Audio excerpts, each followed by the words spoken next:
Ciyemeje guhuza abarundi bahungiye hanze y'igihugu c'amavukiro hamwe n'abasigaye mu gihugu biciye mu makuru atohojwe neza yerekeye ibisata vyose by'ubuzima bw'igihugu. Ikiganiro Humura Burundi gica ku rubuga rwa RPA kuri www.rpa.bi. Humura Burundi. Murakoze neza nshuti bakunzi ba RPA kumabandanya mudutega abiri bwake canke mwiriwe vyose biravana no mugabane w'isi muri ko mudukurikira ikibiriraho kuri Facebook ni RPA ijwi ry'abanyagihugu musangwe ikaze murano makuru mushobora no gusanga ku zindi mbuga arizo Twitter, SoundCloud, YouTube no kuri website akaburungu RPA akaburungu BI aya nayo akabagizwe n'ingingo nkuru zikurikira. Ibiushane nivyo vyibonekeza mu nsiguro y'umuvugizi w'ubushikanganje bw'umutekano kubijanye n'igandagurwa ry'abanyagihugu babiri bo muri commune Gihanga intara ya Bubanza.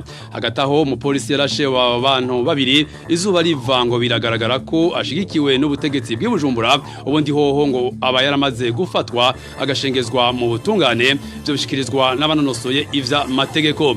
Wa 17 mukakaro uko mwaka utashe no munsi muza makungu hariwe ubutungane mpanavyaha mwana makuru murumva ico ihuriro ry'amashirahamwe CPCPI rikorana na sentare mpanavyaha muza makungu bivuga ko wana makuru twateguriye igabane amagara soko y'ubuzima tukabashikiriza ingaruka mbi zijanye no kunywa inzoga ya kanyanga itemewe n'amategeko. Aya n'ayandi ni mukanya Isase Clinical Hermes ndetse mwinga ivyuma Arusia Kabera ufata amasanamu y'ana makuru ni Ines Gakiza twese amwe tuti sangwe kaze mwido nido. Ano makuru tutangure mjanye n'agateye kazi na muntu ngo isiguro zishikirizwa no muvugizi w'ubushanganje bw'umutekano kucatumye abantu babiri bafatiwe Gihanga bagandagurwa ugwagashinyaguro zibonekezamwo ibihushane hamwe Petero Nkurikiye avuga ko abo bishwe barabasuma ahandi akavuga ko bari abicanye inkuru ya Josiane Muzaneza bakoresha umugwi wo kwibisha inko rero ubu rero barahejeje kubagirira akantu barabasuma babiri umwe yari wo muri VD Igihanga ubundi nangaha mu Busongo burere n'igipolisi cyaje kubagirira akantu biro biratunganya. Iryo jwi ni ry'umupolisi akorera hafi yahari hahejeje kugandagurirwa ubwo agashinyagura abagabo babiri aribo Bizimana Renova na Ndayisaba Hippolyte hari ku munsi wa 4 w'indwi heze muri commune Gihanga aho yariko yemeza ko bahejeje kubica. Amasanamu yafashwe agaca ku mbuga zitandukanye yarerekanye neza ko abo bagabo bishwe baboheye amaboko imugongo. Nivyatevye umuvugizi w'ubushikiranganje bw'umutekano Petero Nkurikiye abicishije ku rubuga rwa Twitter yaremanze ko abo bagabo babiri arabasuma akavuga ko bari bamaze iminsi imbere biba muri ako karere ka Bubanza. Ico bikoze Petero Nkurikiye niyerekanye imihana yibwe canke ngo yerekane ivyo bafatanywe itonga. Mu kiganiro umuvugizi w'ubushikiranganje nyene bw'umutekano yahaye abamenyesha makuru kuri uyu wa kabiri yahavuye ahindura imvugo naho bisa n'ivyamugoye kumenya amazina y'abagandaguwe yamenyesheje ko barabicanye. Inkozi z'ikibi Bigirimana Renova hamwe na Ndayisaba Hippolyte barafashwe n'amasasu y'abajije umutekano baca barapfa bari bagiye kwereka abajije umutekano inkoho bakoresha mu gukora ubugizi bwa nabi butandukanye hanyuma baje kuyerekana baca bagomba ahubwo kwihindukiriza kuri abajije umutekano kugira babice nkuko bari bishe abandi bapolisi ba mbere hanyuma abajije umutekano baraheza barivuna abo babiri baca barahasiga ubuzima. Uwo Petero Nkurikiye yise Bigirimana izina ryiwe ry'ukuri ni Bizimana akaba bena mugenzi we Ndayisaba bagandaguwe na OPC 1 Prosper Manirampa arongoye igipolisi mu ntara ya Bubanza bakuwe muri zone Kinama ya commune Ntahangwa aho bari basanzwe barangurira imirimo. Muri kino gihe imiryango yabo bagandaguwe uretse ko batashoboye kubashingura yanategetswe na komisera twari igipolisi muri commune Gihanga OPP 1 Philippe Masabarakiza kudahirahira ngo bagandare kuko abo bishwe ari inkozi z'ikibi. Iyo ngingo ikaba yari yamirijwe n'abatari bake na cane ko kugandara bisanzwe biri mu migenzo y'abarundi. Kubijanye n'iryo gandagurwa y'abanyagihugu bo muri commune Gihanga abambere bibazwa ngo ni abarongo igihugu muri kino gihe kuko bimaze kugaragara ko ubwo bwicanye buriko burakorwa bwateguwe n'abategetsi b'igihugu. Zivugwa nomwe mu barundi banonosoye ivy'amategeko.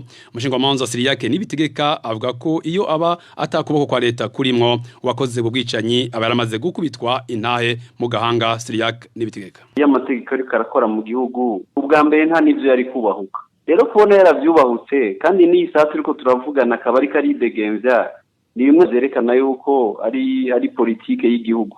byerekana ko umuntu nk'uyo aba akingiwe nuko nariko ndavuga mu gihe amategeko akora umuntu nk'uwo aba yarafashwe umuntu nk'uyo aba aracira urubanza rw'ikibiriraho agafungwa nk'uko amategeko abitegekanya agacibwa igifungo cy'ubuzima bwiwe bwose kuko nta muntu ashobora gufata ingo kujyayo ngo arase umuntu yamaze gufata yamaze kuboha adafise umuntu yamuhaye ubwo burenganzira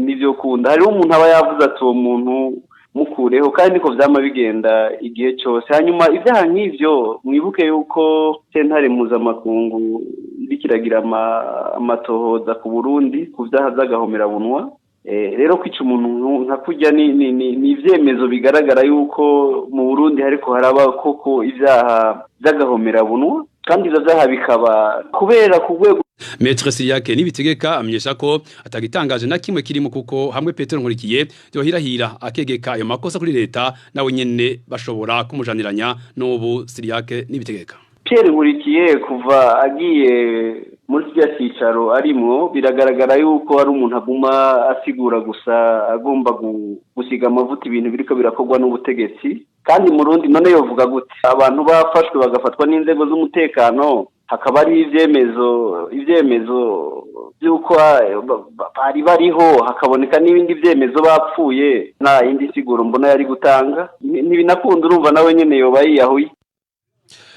agateka kabanyororo karahonyangwa mu mabohero atandukanye ari mu Burundi ariko cyane cyane kubakurikiranwa ku vyaha bijanye na politike ukubitwa n'imbonera kure ziba ziri muri ayo mabohero hamwe n'idindira ry'imanza zabo ni zimwe mu ngorane abafungwa politike bahura nazo Vicky Chris n'interetse abafungwa ba politike bahohoterwa ubuzima n'abandi bafungwa bari mu mugambwe CNDD-FDD bo muri komite y'umutekano muri ayo mabohero abo nabo baba bahagarikiwe na bamwe mu bapolisi n'abarongoye amabohero ivyo biri mu cegeranyo cyo muri ruheshi cishirahamwe Rukristo rigwanye hohoterwa rya kiremwa muntu akate iryo shirahamwe rivuga ko ivyo vyibonekeza mu mabohero nka yose na cane cane amabohero ya Mpimba na Rumonge akarero iryo shirahamwe ritanga nako kwigenekezo rya 17 ruheshi uyu mwaka aho mu ibohero rya Rumonge uwitwa Sabushimike Jean Claude yakwiswe bikomeye n'imbonera kure ziri muri komite y'umutekano zigomowe n'umukuru wazo Habarugira Jean Bosco ico gihe Sabushimike Jean Claude yatabawe n'abandi bafungwa bagenzi biwe akati bandanye ivuga ko abanyororo bafunzwe bagirizwa ivya politike batagira uburenganzira bwo kuja kwivuza hanze y'amabohero barimwo akarorero kamwe muri twinshi batanga na kwitwa Karegwa Ponsier afungiye mu ibohero rya Muramvya yagwaye cyane umubiri wiwe urakongatara ariko ntiyaronka uruhusha rwo kuja kwivuza ku bitaro bishobora kumuvura indwara agwaye kujanye n'imanza zabo bafungwa ba politike ishirahamwe akate rivuga ko imanza zabo zidindira niyo zigize ngo ziracibwa abajejwe amabohero ntibazishira mu ngiro akarero batanga muri twinshi nakubitwa Nkengurutse Jean Claude yegejwe na sentare nkuru ya Muha ariko nubu agifungiwe mu ibohero rya Gitega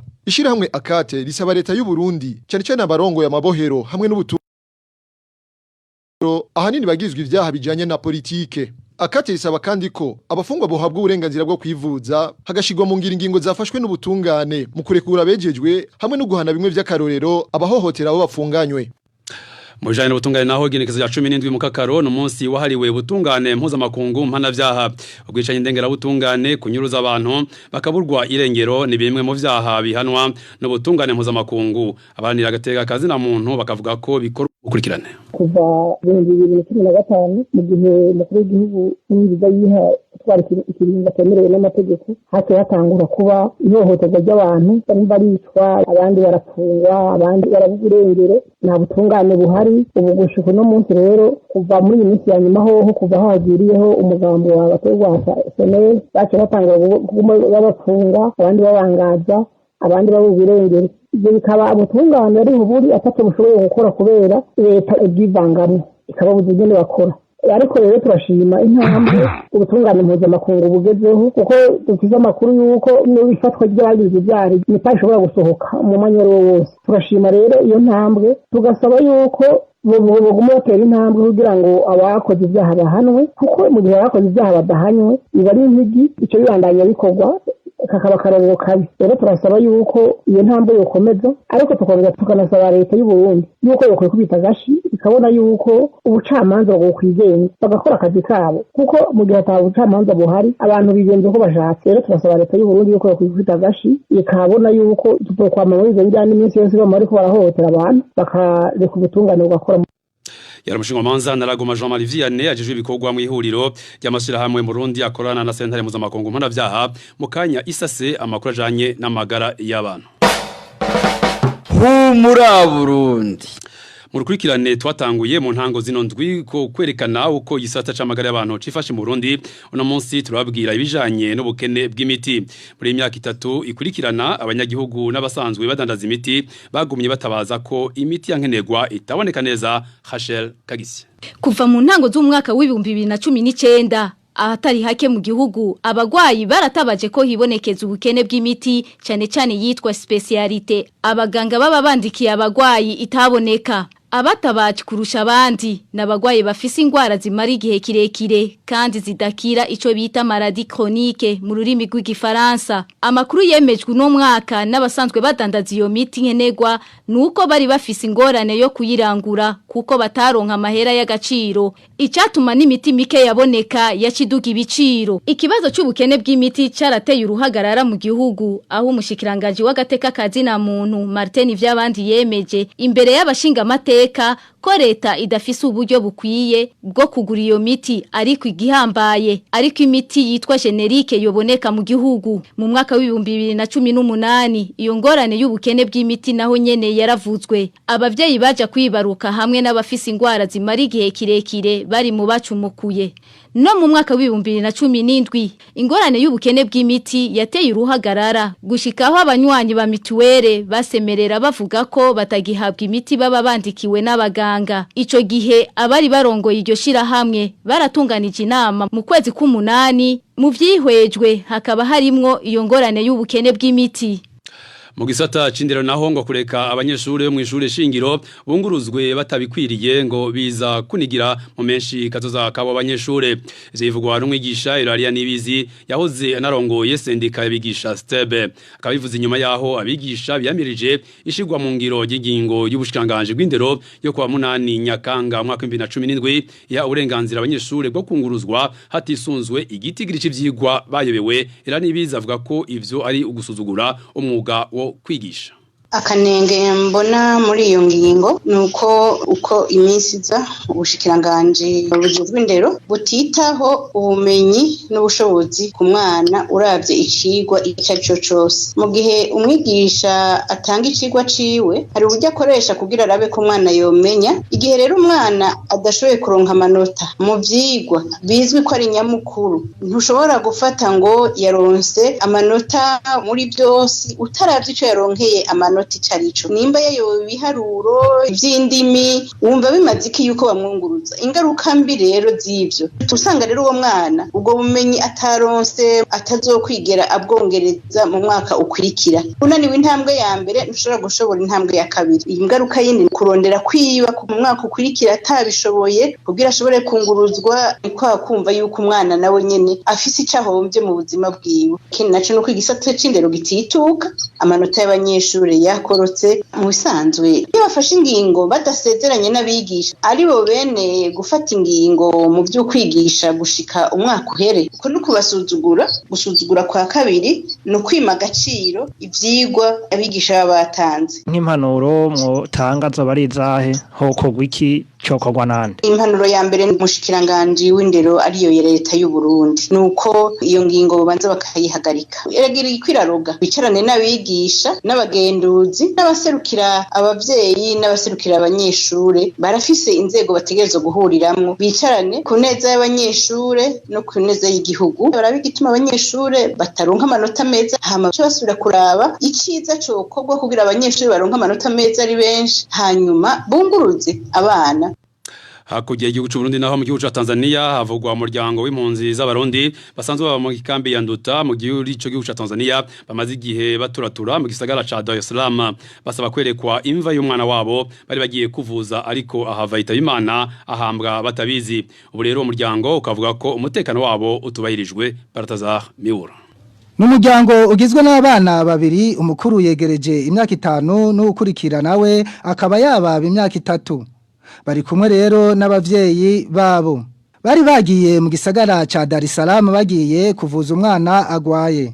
Gateka Abigail uwo mwana yahavuye yitaba Imana kwigenekerezo rya 27 z'ukwa gatandatu yarakwije umwaka n'iminsi 12 umuryango rero ntibashimye uko abatwara ishyirahamwe Redeso mu bisanzwe risanzwe rikorera mu gisata cy'ibitukikije ariko akaba ari ryo rishinzwe kwakira no gukurikirana impunzi ziba zirungitswe mu gisagara ca Dar es Salaam bavyifashemwo mu gihe umwana yaragihema umwana amaze kwitaba Imana Redeso ryasavye ko umwana hambwa vyihuta umuryango babanje kunana nzigira bajya Siareo niwe mukuru w'uwo muryango hanyuma hageze ikibazo cyo kumuhamba baragerageje kubasaba kiti ni habe attestation de décès habe rapport médicale ukuri kumenyekana kw'ibintu byabaye rero iki byagenze ko na kimwe baduhaye nta n'agapapuro na kamwe kajanye n'ukurikirane rw'ubuvuzi bw'umwana dufite n'aya masaha umwana yahavuye ahambwa abavyeyi batabizi itariki 13 z'ukwezi uyu mwaka turimo twabaye mu mari cyane niho baciye bafata ingingo yo kuja kumuhamba bo nyene ubwabo ahantu bamuhambye naho tuzi ubu rero turiko turasaba baturangire imva tumenye tuti umwana wacu yahambwe ngaha ivyo byose babuzi uwo tubisaba aho bigereye uwo muryango uri mu ngorane muri ico gisagara ca Dar es Salaam noneho batabatangura kudufata isibari baragikata n'ubuye ntina isibari cyo kuba ngaha kitoherejo cyo gutuma naje hano ofisi mwijoro ryo kuyu wa mbere buca ari kuri uyu wa kabiri baraye hanze imbere y'ibiro vya sere aho babasavye kuja mu bushikiranganje bw'intwaro yo hagati mu gihugu aho bamaze kabiri batonda barondera ko hari ico bobafasha uruganda rwa RP utwara ishyirahamwe Redeso avuga ko ariwe ntandaro y'ingorane z'uwo tatu yaseranamwe amasasu ico gihe imihana irenga 3 yarasahuwe igitigiri c'amafaranga atashoboye kumenyekana Kwisa 11:21 tuyibutse ko no makuru mushobora kubasaba ku nimero WhatsApp akameso guteranya 1951 amajana 294 16 amajana 348 mukanya ide higabane ca kabiri Humuraburu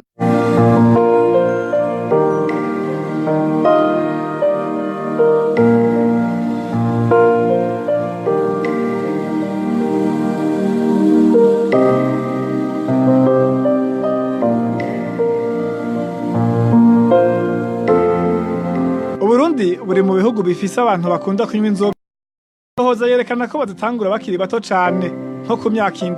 Iruhande y'inzoga z'ibitoke bitugwagwa iyo bita insongo hamwe n'inzikorwa n'ishiramwe Brarudi haranyobwa n'izindi zitemewe n'amategeko zikorerwa mu rufuri kandi zikaze cyane nk'izo bita kanyanga ikibarb umudrink n'izindi imbere yuko turabira hamwe n'umutumire wacu ingaruka y'izo zoga zikaze ku magara y'abazihereza mugenzi wacu Innocent Valentin Singira nkabo abanza ku nkengera z'uruzi Kanyosha aho bita Mwirohe naho bita mu Kabumba muri zone Kanyosha niho hazwi cyane cyane ko hakorerwa iyo nzoga ya kanyanga ahandi havugwa ko hakorerwa iyo nzoga ni hejuru y'uruzi Gashanga no ku ruzi Mpimba ariko ukiri muri zone Kanyosha amakuru duhabwa na bamwe mu begereye ahakorerwa inzoga ya kanyanga amenyesha yuko atagipimo gihari gipima ubwayi bwayo alcool mu gifaransa aba banyagihugu bavuga ko kubera ubwayi bwinshi bw'iyo nzoga abayinywa ngo usanga basa n'abagwayi kwashi uravye ingere basigaye bameze umenga baragwaye kwashi kubera kanyanga uramubona imishatsi ugasanga yarabenjeye n'amakoti yaraje ibitugu bisigaye vyaraduze ukamenga n'ugwaye kwashi iratera ingwara rwose burya barayinywa ariko alalongo ugasanga bamwe bavyimvye amaguru bavyimvye amatama nk'uko abo banyagihugu babandanya babimenyesha iyo umuntu abandanyije ayinywa igihe kirekire haraheza hakamuviriramwo n'urupfu ababandanije nabo bumva iyindi ngaruka nuko benshi barapfa kabisa barapfa pe cyane cyane abagabo barapfa yego abanyagihugu begereye amayengero y'iyo nzoga bavuga ko abajejwe intwaro cyo kimwe n'abapolisi boba bazi aho zikorerwa muri ivyo bibanza vyavuzwe ariko kubera ko bamwe muri bo babifisemo inyungu baraheza bakigira inzimizi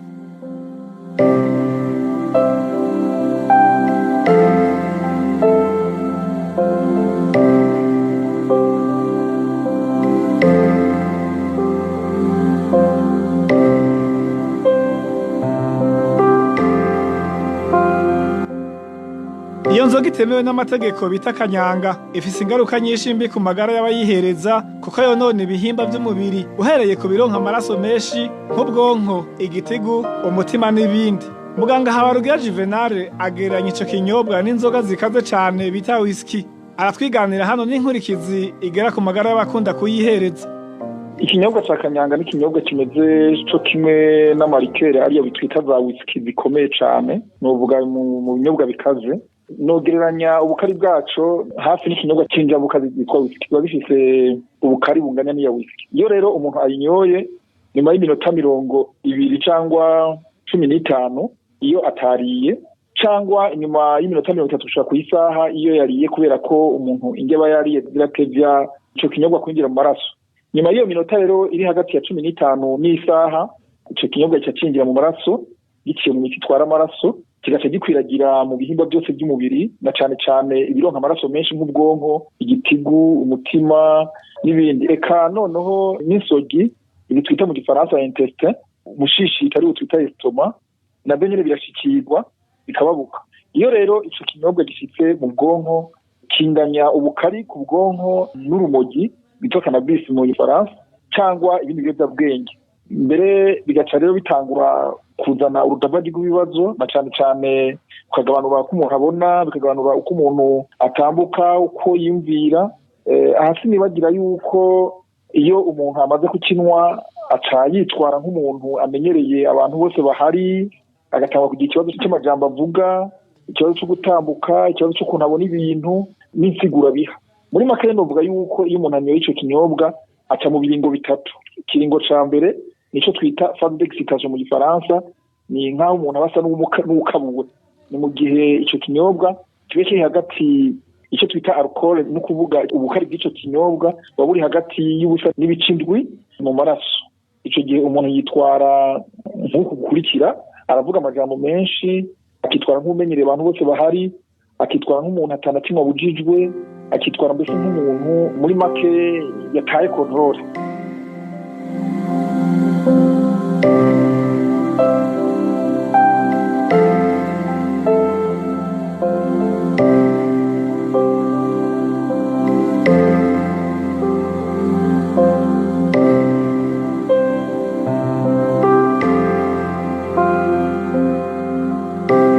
Iyo umuntu abandanya kunywa kanyanga aragira ingorane ku magara yiwe ziruta izo twavuze, nko gutakaza ubwenge mbere no gupfa agapfa nk'uko tuvyiganirwa na muganga.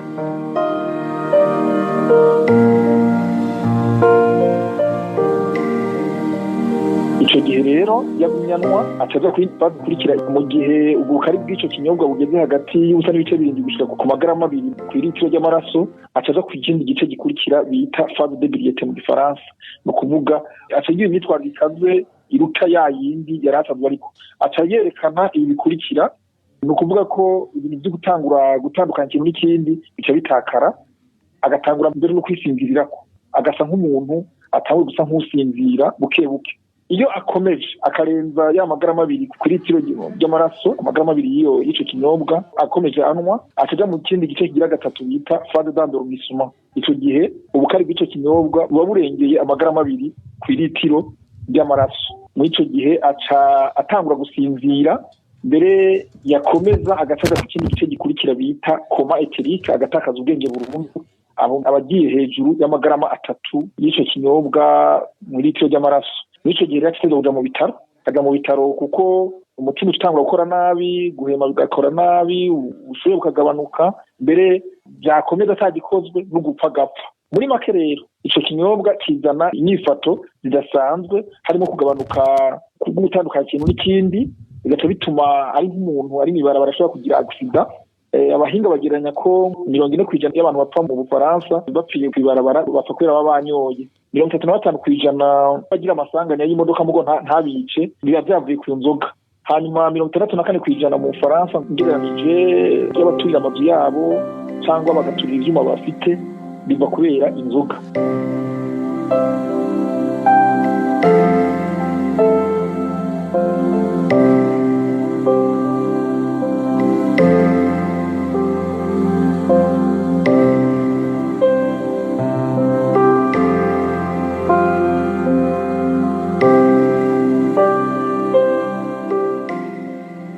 Muganga Habarugira Juvenal avuga kandi ko iruhande y'ayo masanganya ategwa n'inzoga abazinywa batigerera barakora n'ayandi makosa y'akamaramaza nko gushoshuza ku nguvu abigeme n'abakenyezi kumenagura ibintu n'ibindi bibi biteye isoni. Avuga kandi ko wagize ingeso kunywa kanyanga ashobora no guhitanwa n'indwara zidakira zitewe n'iyo nzoga.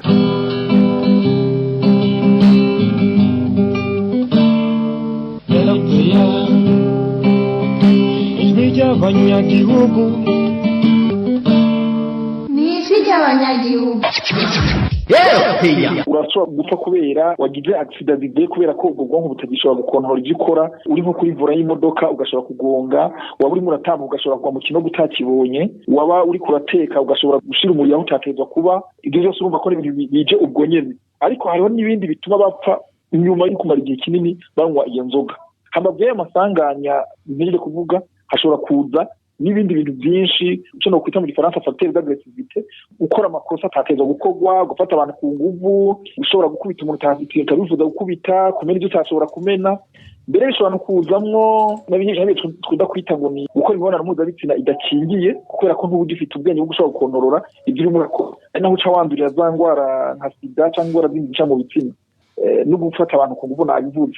Iyo rero umuntu akomeje akabigira umugenzi kudarabinwa hari ibindi bishobora kumuhitana mugo bitamuhitana ubwo nyene. Aha ndavuga cyane cyane nk'amakanseri yo mu gitigu amakanseri yo mu rura bita cancer des intestins yo mu buhogo yo mu bihaha bishobora gutuma kandi bicwa n'indwara ziva kunywa ico kinyobwa nyene ku buryo burambye biciye mu ndwara z'umutima n'imitsi itwara amaraso cyane cyane imwe bita ngo ni hypertension bishobora gutera indwara z'umutima umutima ugakora nabi gushika uhagarara bishobora gutuma indwara yo kugira amasigo bishobora no gutuma uruhumyi bita cecite ivuye ku nzoga bishobora no gutuma indwara zindi nk'iz'urwagasha pancreatique.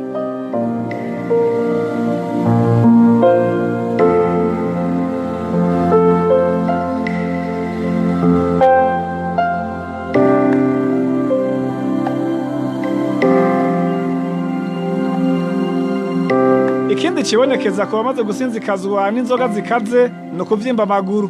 Muganga Juvenal Habarugira aratwiganira impamvu bavyimba amaguru. Bavyimba amaguru kubera ko umutima utabugishoboye gukora neza ari nawo ukurura amaraso aba yagiye mu maguru kugira turi kuduga. Urumva rero ni kimwe mu bimenyetso byerekana yuko umutima utanguye kuremerwa yuko kunywa inzoga zikaze cyane zimwe izo za kanyanga.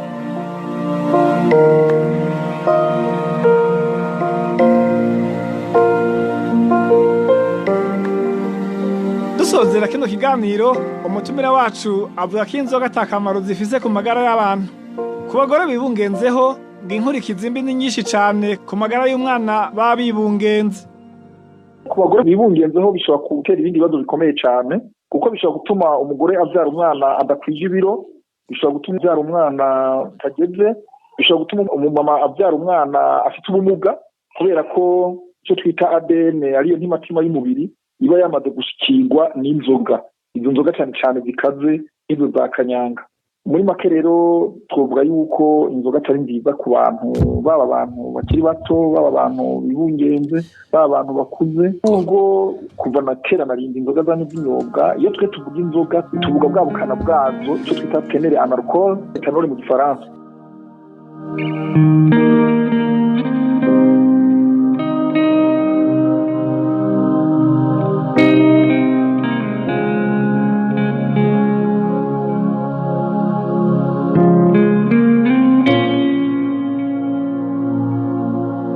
Ni hano ikiganiro amagara soko y'ubuzima cuno munsi kigarukiye. Turabashimiye mwese mwateze yompi tugashimira kandi umutumire muganga Juvenal Habarugira. Onezime dushimagize na kibateguriye ndabaseze ndayifuriza amagara meza naho kuwa gatatuza. Cari ikiganiro amagara soko y'ubuzima mutegurirwa na Radio Publique Africaine ijwi ry'abanyagihugu.